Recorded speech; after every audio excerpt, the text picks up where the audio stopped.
पढ़ना है रिफ्रैक्शन के बारे में, ठीक है। और वो रिफ्रैक्शन पढ़ना है प्रिज्म का refraction, means refraction through prism पढ़ेंगे हम लोग। तो चलिए वही क्लास करते हैं आज, रिफ्रैक्शन थ्रू प्रिज्म का। रिफ्रैक्शन थ्रू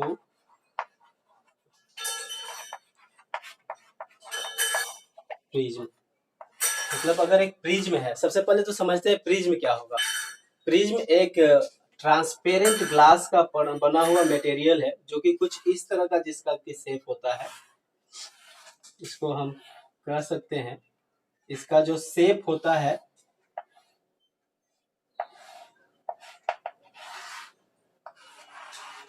ऐसा कुछ शेप होता है, जिसके पास दो फेस होता है। एक तरफ से लाइट इंटर करेगा और रिफ्रेक्ट होके वो दूसरे तरफ जाएगा, इसी को हम लोग बोलेंगे प्रिज्म। मतलब इसका एक ये फ्लैट सरफेस है और एक दूसरे तरफ फ्लैट सरफेस है। मतलब प्रिज्म को हम लोग डिफाइन कर सकते हैं, बिल्कुल ये एक ऐसा सरफेस है जिसमें बिल्कुल ऐसे रहता है, लाइट इधर से आएगा और यहाँ से इंटर करके इधर से रिफ्रेक्ट होके जाएगा। और इसके रिफ्रैक्शन में बहुत सारे फेनोमेना होते हैं, और इससे रिलेटेड नेचर में भी बहुत सारा फेनोमेना होता है जिसको हम लोग देखते हैं। तो देखते हैं कि इसमें क्या होगा, प्रिज्म किसको कहेंगे। तो प्रिज्म क्या है, it is a material of glass, material of transparent glass,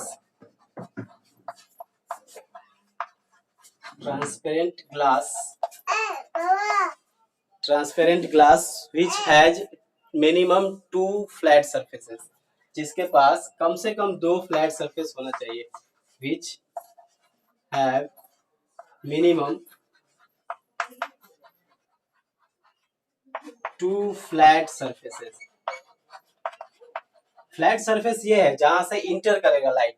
इसको अगर तुम देखोगे तो एक्चुअली में इसका 3 फ्लैट सरफेस है, 2 इस साइड से और एक नीचे की तरफ से, मतलब टोटल 3 फ्लैट सरफेस है प्रिज्म में। अगर इसको किधर से भी हम लाइट को इंटर करा सकते हैं, 2 फ्लैट सरफेसेस, इसको हम लोग कहेंगे प्रिज्म। मतलब अगर हम इसका 2D व्यू देखें तो 2D पिक्चर सिर्फ इसका ऐसा होगा, सिर्फ सामने की तरफ से हम इसके पिक्चर्स को दिखा।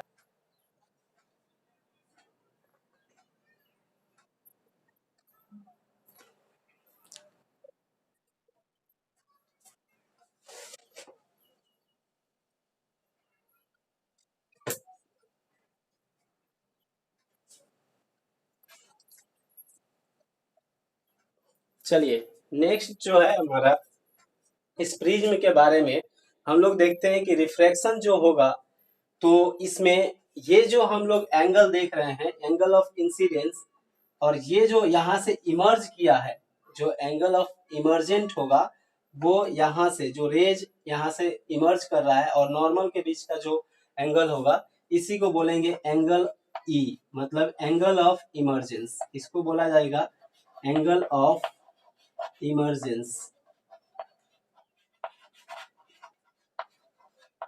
ये बोला जाएगा। मतलब कितना एंगल्स जो है इमर्ज किया है नॉर्मल के साथ, जो इमर्जेंट रे है जो एंगल बनाती है, उसको हम लोग बोलते हैं एंगल ऑफ इमर्जेंट, ठीक है। तो इसके बाद हम लोग देखते हैं कि कौन कौन से फैक्टर्स पे जो है प्रिज्म का एंगल जो है डेविएशन डिपेंड करता है। अच्छा, एंगल ऑफ डेविएशन हम लोगों को समझना है कि एंगल ऑफ डेविएशन क्या है इसमें। तो देखिए एक्चुअल में ये रे ऐसे कुछ जाती है, ये रे अगर इसको आगे बढ़ाए तो कुछ नहीं होता फेनोमेना, तो ये रे कुछ ऐसे आगे की तरफ बढ़ जाती। तो ये जो रे थी इंसिडेंट रे, इसको अगर हम आगे की तरफ बढ़ाएं और ये इमर्जेंट रे पीछे की तरफ बढ़ाएं, तो इसके बीच का जो ये एंगल देख रहे हैं, इसी एंगल को बोलते हैं एंगल ऑफ डेविएशन। इसको एक क्लियर फिगर में हम अभी समझाते हैं आपको। तो चलिए देखते हैं एंगल ऑफ डेविएशन क्या होगा।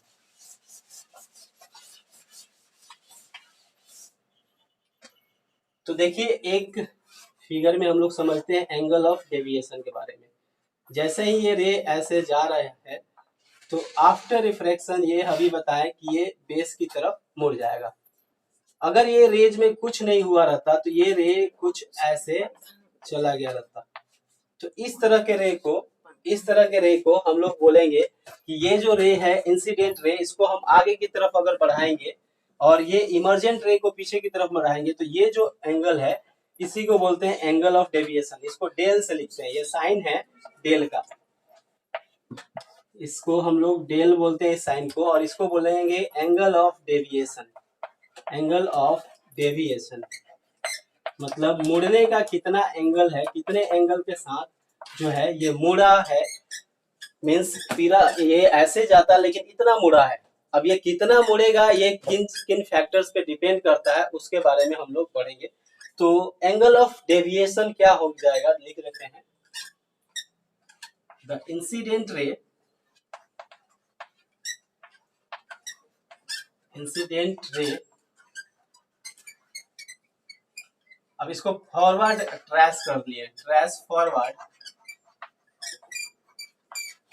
एंड रिफ्रैक्टेड रे, सॉरी इमर्जेंट रे, ये तो इमर्जेंट रे है ना, तो इमर्जेंट रे trace backward, then the angle form is called angle of deviation. Then the angle form is called angle of deviation. Called angle of deviation. Angle of deviation. ठीक है, मतलब ये कितना मुड़ा ये डिपेंड करता है आपको किन किन फैक्टर्स पे, वो भी हमें जानना जरूरी है। सबसे पहले तो एंगल ऑफ डेविएशन समझ लेते हैं कि ये एंगल ऑफ डेविएशन क्या होगा। कोई भी रे ऐसे जा रहा है और ये रे कितना मुड़ा, अपने एक्चुअल पाथ से कितना मुड़ गया, इस एंगल को ही हम लोग बोलते हैं एंगल डेल, यानी कि angle of deviation. Means actual कितना डेविएट हुआ है अगर प्रिज्म से कोई भी इंसिडेंट रे जा रहा है तो।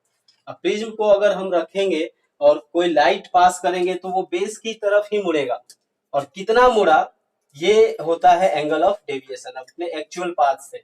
और इससे पहले हम बताए थे कि जो एंगल ऑफ इमर्जेंट होता है वो जस्ट इस सरफेस पे परपेंडिकुलर, मतलब 90 डिग्री खींच देंगे और इसके बीच का जो होगा एंगल वो होगा एंगल ऑफ इमर्जेंट।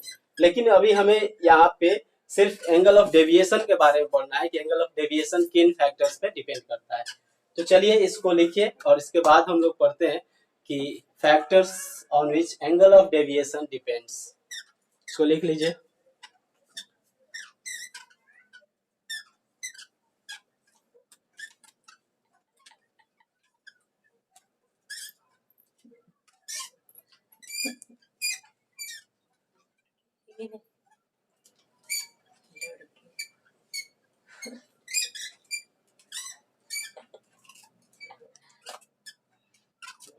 लिख लिए? चलिए अब देखते हैं कौन कौन सा फैक्टर है जिसपे ये डिपेंड करता है एंगल ऑफ डेविएशन। तो चलिए लिख लेते हैं factors on which angle of deviation depends. चलिए लिख लीजिए factors on which angle of deviation depend.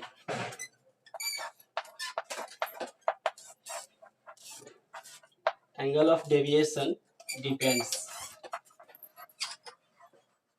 ये जो है एग्जाम पॉइंट ऑफ व्यू से बहुत ही इंपॉर्टेंट है, ये क्वेश्चंस आते रहते हैं, तो इसीलिए इसको ध्यान से समझिए कौन कौन से फैक्टर्स पे एंगल ऑफ डेविएशन डिपेंड करता है। तो जैसे ये इंसिडेंट रे है, आफ्टर रिफ्रैक्शन अभी बताएं कि बेस की तरफ मुड़ जाएगा ये।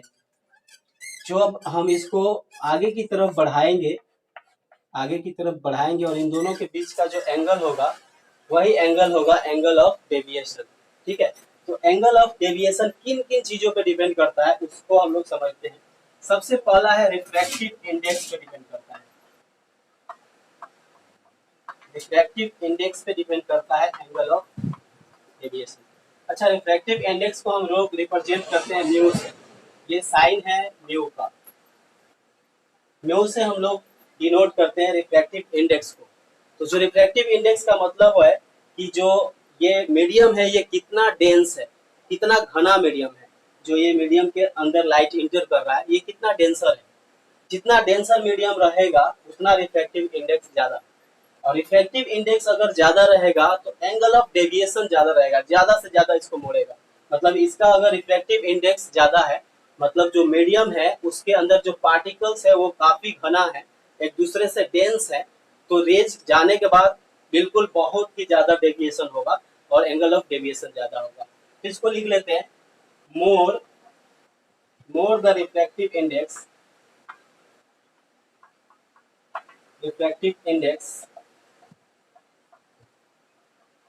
more will be angle of deviation, will be angle of deviation। मतलब जितना ज्यादा हम अगर रिफ्रैक्टिव इंडेक्स बढ़ाते जाएंगे, एंगल ऑफ डेविएशन भी बढ़ जाएगा। मतलब इसके अंदर जो पार्टिकल है, ये पार्टिकल अगर बढ़ गया, मतलब ये पार्टिकल का डेंसिटी बढ़ गया, मीडियम डेंसर हो गया, तो ज्यादा से ज्यादा ये मुड़ेगा। ये तो फर्स्ट पॉइंट हुआ। दूसरा जो है जिसपे ये डिपेंड करता है, वो डिपेंड करता है कि हम लोग इस रेज को जो हम यहाँ पे भेज रहे हैं, तो जो यहाँ पे एंगल है प्रिज्म का, इस पे डिपेंड करता है। अगर ये एंगल जो है प्रिज्म का, इसको बढ़ा दिए, अब ये प्रैक्टिकली है, अगर इसको फिगर डायग्राम बनाएंगे, जब एंगल का प्रिज्म बढ़ जाएगा तो जो रिफ्रैक्शन है वो भी बढ़ जाएगा और रिफ्रैक्शन भी पहले से ज्यादा इंक्रीज हो जाएगा। तो लिखेंगे एंगल ऑफ प्रिज्म, और प्रिज्म का एंगल इंक्रीज करने से एंगल ऑफ डेविएशन इंक्रीज हो जाता है। लिखेंगे on increasing angle of prism, angle of prism, angle of deviation increases, angle of deviation increases।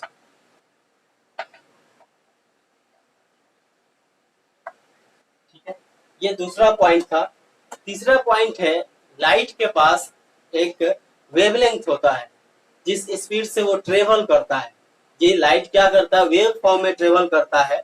तो जो स्पीड में ये ट्रेवल करता है वो वेवलेंथ पे डिपेंड करता है, लाइट के वेवलेंथ पे डिपेंड करता है कि कौन कितना मुड़ेगा। जैसे कि अगर बहुत सारे लाइट इसमें से इंटर कर रहे हैं, तो जिसका वेवलेंथ ज्यादा है, मतलब जो बड़े बड़े कदमों से चल रहा है आगे की तरफ, वो बहुत कम मुड़ेगा, और जिसका वेवलेंथ बहुत कम है वो सबसे ज्यादा मुड़ेगा। मतलब जिसका वेवलेंथ कम होगा वो ज्यादा मुड़ेगा। ठीक है, तो वेवलेंथ पे का भी लिख लेते हैं एक फैक्टर। तो सबसे कम वेवलेंथ होता है red colour, sorry violet colour का। तो सबसे ज्यादा जो है वायलेट कलर मुड़ता है। तो वेवलेंथ ऑफ लाइट, अब जिस कलर पे वेवलेंथ ज्यादा होगा तो एंगल ऑफ डेविएशन कम होगा। ये उल्टा होता है, एंगल अगर वेवलेंथ बढ़ा देंगे तो एंगल ऑफ डेविएशन जो है वो कम हो जाता है। On increasing wavelength of light,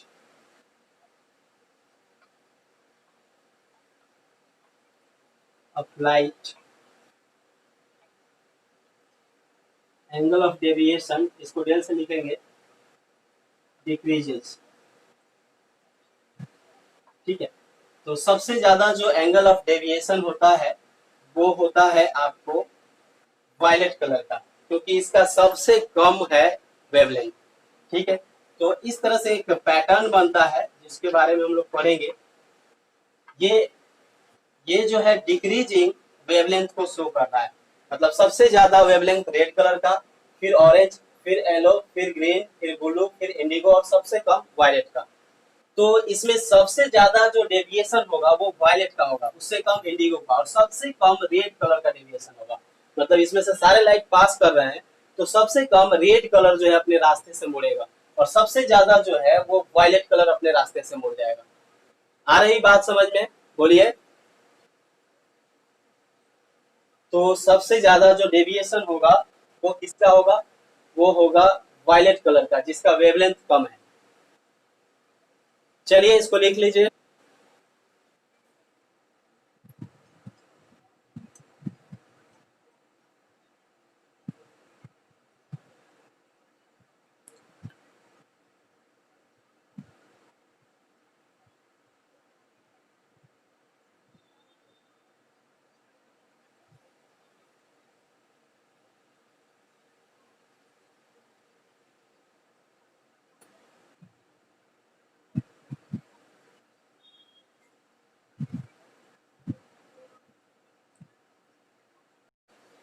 temperature पे भी जो एंगल ऑफ डेविएशन है वो डिपेंड करता है।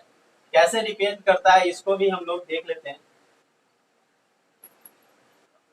टेम्परेचर पे कैसे डिपेंड करता है, देखिए ये एक प्रिज्म है, यहाँ से इंसिडेंट रे जा रहा है और ये आफ्टर रिफ्रैक्शन यहाँ से ऐसे बेस की तरफ मुड़ गया। इसमें एंगल ऑफ डेविएशन ये है। अब हम लोग जानते हैं कि जैसे टेम्परेचर बढ़ाएंगे तो जो मोलेक्यूल होता है उनमें काइनेटिक एनर्जी आ जाता है, मतलब हीट करने के बाद वो मोलेक्यूल के अंदर इंटरमोलेकुलर फोर्स है वो कम हो जाता है और टूट जाता है और मोलेक्यूल दूर दूर हो जाते हैं। तो देखिए मोलेक्यूल दूर दूर हो जाएंगे, पहले मोलेक्यूल ऐसे एक दूसरे के साथ अरेंज थे, जब इसको टेम्परेचर दे देंगे तो मोलेक्यूल्स कुछ दूर दूर ऐसे अरेंज हो जाएंगे कुछ डिस्टेंस पे। तो पहले जो मीडियम था उसको हम लोग डेंसर कहेंगे, मतलब ये ज्यादा डेंसिटी है और इसका जो डेंसिटी है वो कम हो गया, मतलब ये जो है इससे कम डेंसर मीडियम होगा। मतलब जैसे जैसे टेम्परेचर बढ़ाते जाएंगे मीडियम जो है वो रेयरर होते जाएगा। ये मोस्ट इंपॉर्टेंट है, कोई भी टेम्परेचर अगर बढ़ाते जा रहे हैं तो क्या होगा, मीडियम जो है वो रेयरर होते जाएगा और मीडियम रेयरर होगा तो रिफ्रैक्टिव इंडेक्स कम हो जाएगा और रिफ्रैक्टिव इंडेक्स कम हो जाएगा तो एंगल ऑफ डेविएशन कम हो जाएगा। तो इसका मतलब क्या हुआ कि on increasing temperature refractive index मतलब मोड़ने की कैपेसिटी कम हो जाएगी।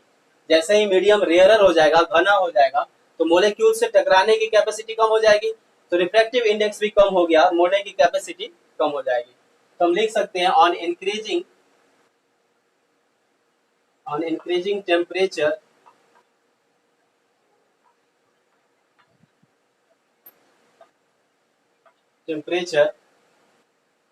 टेम्परेचर को इंक्रीज करेंगे तो मीडियम क्या हो जाएगा, रेयरर हो जाएगा, medium become rarer, medium become rarer, मतलब इसकी डेंसिटी कम हो जाएगी। मोलेक्यूल्स गर्म हुए, दूर दूर हो गए, मोलेकुलर फोर्स टूट गया, अब ये दूर दूर हो गए, मीडियम हो गया रेयरर, मतलब मोड़ने की कैपेसिटी हो गई कम। तो कैपेसिटी मोड़ने की कम हो गई तो कम मुड़ेगा, तो एंगल ऑफ डेविएशन कम होगा। तो लिखेंगे medium become rarer, it means refractive index, mu से लिखते हैं refractive index, will be minimum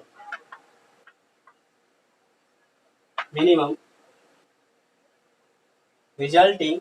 तो इसका रिजल्ट क्या होगा, इसका रिजल्ट ये होगा, resulting angle of deviation will be minimum. Angle of deviation जो है इसको डेल से लिखेंगे, will be minimum, angle of deviation भी क्या होगा, ये भी मिनिमम होगा। तो इस तरह से जैसे जैसे हम क्या करेंगे, इंक्रीज कर देंगे टेम्परेचर को तो डेविएशन डिक्रीज कर जाएगा। एक लाइन में ये समझिए, एंगल ऑफ डेविएशन जो है टेम्परेचर को इंक्रीज करने के बाद, टेम्परेचर को बढ़ा देने से एंगल ऑफ डेविएशन जो है वो डिक्रीज कर जाएगा। ये चार फैक्टर्स जो है जिसपे प्रिज्म का रिफ्रैक्शन डिपेंड करता है और इससे ही रिलेटेड एक टॉपिक है। एक और टॉपिक है इसमें कि एंगल ऑफ इंसिडेंस पे भी डिपेंड करता है। कुछ समय के लिए जब एंगल ऑफ इंसिडेंस बढ़ाते हैं तो एंगल ऑफ डेविएशन जो है वो घटता है और कुछ समय के लिए बढ़ाते जाते हैं तो फिर बढ़ने भी लगता है। इस चीज को भी हम लोग डिस्कस करेंगे नेक्स्ट क्लास में। तो ये लिख लीजिए, आप लिखिए इसको।